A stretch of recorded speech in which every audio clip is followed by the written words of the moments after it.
Grand Westback Champion, Michael Garcia!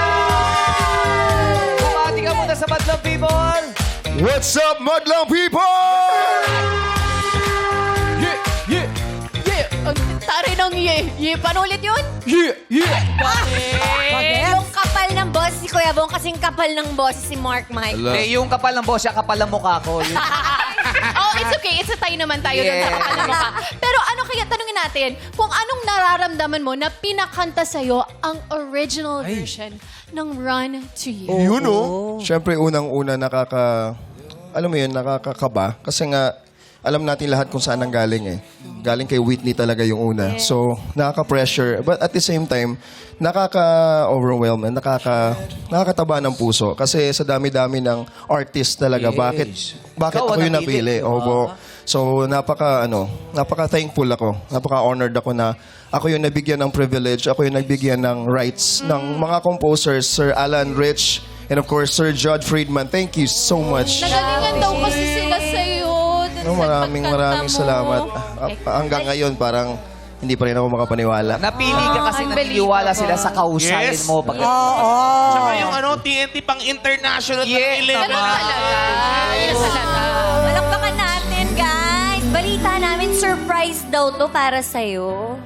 Parang gano'n na nga. Kasi nga, ang story kasi noon is yung physical therapist niya, na Pilipino rin, opo, nasa Beverly Hills. So, siya yung nagparinig ng song sa kay Sir Alan Rich. Tapos sabi niya, parang interesting tong guy na to. So, nag-message siya sa Facebook ko.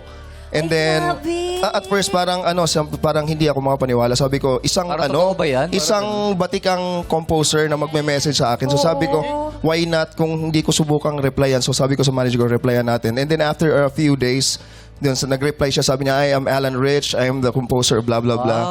And then, nagbigay siya actually, nag-send siya sa email ko ng 12 songs. So sabi niya, mamili ka dyan kung anong gusto mong kantahin. And then kasama rito yung Run to You. And then sabi ko nung una parang, parang, eto ba yung Run to You ni Whitney? Nung pinakinggan ko, iba yung lyrics eh. So sabi ko sa kanya, Sir Alan, pwede bang eto kantahin ko? So sabi niya, sige, kausapin ko yung isang kasama ko, isang composer, tapos balikan kita. Then after a few days, binalikan niya, sabi niya, sige, pwede mo na kantahin. Grabe! Pang worldwide talent talaga ang Pinoy. Yes. Tsaka iba din yung Pilipino, nagtutulungan. Yes. Iangat ang bawat isa. Tama. Oo yan. Nakakatuwa. I love being a Filipino. Sabi, thank you, congratulations. Maraming salamat Thank you, sa thank you. pagpapaunlak ng iyong amazing voice dito sa Showtime stage. Kaya naman,